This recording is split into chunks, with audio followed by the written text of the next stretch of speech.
یو څو ورځې مخکې ما په دې ویډیو باندې یو بیان چلیدلی و.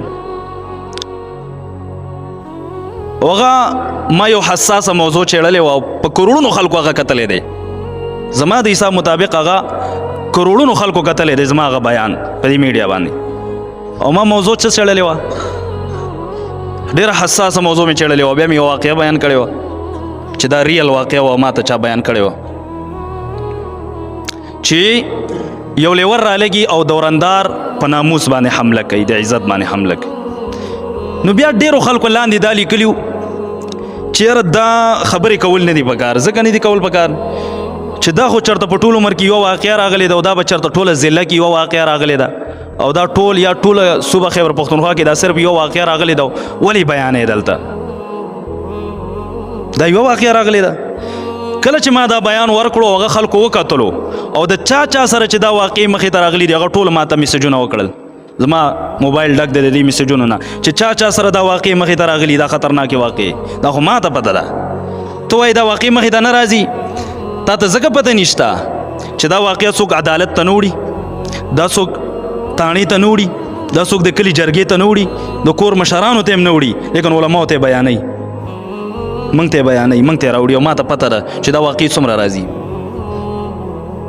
نو حیران په دې شي چې یاره دا اسلامي ملک دی، دا د پښتنو ملک دی، دا د پښتنو علاقه ده چې څومره بې غیرته شو منګه.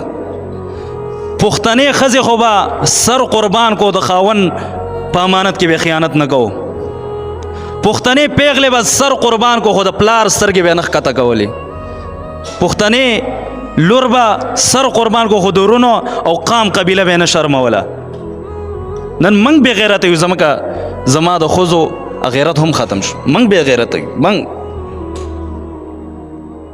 که ته بیبي ته وایې چې ته حفاظت کوه د ځان، پلانکي سره مه میلاوېږه، وایي چې ده خو ما ته خور ویلې ده او ما ورته رور ویلی دی. او نن چې څومره دا کیسونه راځي زمونږ په دې قوم کې او زمونږ په دې وطن کې، دا په دې بنیاد باندې راغلی دي چې ما ورته خور ویلې ده او ما ته یې رور ویلی، ما ورته خور ویلې ده ما ورته رور ویلی. د الله بندګانو، رور او خور هغه دي چې ستا د مور نه پیدا وي، رور هغه دی چې ستا د مور نه پیدا وي او ستا د پلار نه پیدا وي، چې د مور او پلار دواړه ستاسو شریک وي. د ناسکه رور خبره ځکه نه کوم چې نن زما پښتنو په ملک باندې ناسکه ورونو خویندې نکاحګانو کیسونه راغلي که نه دي راغلي؟ په دې نوښار په ځمکه باندې هم راغلي دي. لکه دومره کمزوري ولې ده زمونږ یار؟ پلانکې مې رور دی پلانکې مې خور دی، بس رور یو روري چې ستا د موره پیدا وي. پردی سړی چا رور کړی دی یار؟ او دغه رور او خور کې بیا دا قصه لاړه شي او بیا خبره ورانه لاړه شي. او دا خبره ځکه کوم چې پرون ماته یو کس دا پیغام راولېږو د سعودي عرب نه چې مولانا صاحب لرې رشته دار مې دی، لرې رشته دار زمونږ کار راځي، ما ته وایي چې ستا ښځې ته ما خور ویلې ده. او اوس خبر شومه چې 2 پیرې هغه زما ښځه کراچۍ ته بوتلې ده او 100 شپې بهر بوتلې ده. د الله بندګانو ته دومره لویه بې غیرته یي؟ دا خبرې چې زه په دې منبر نه کوم نو کوم ځای کې تاسو ته وکم یار؟ تاسو زه څنګه پوه کړم؟ ما ته خلک وایي دا خبرې مه کوه.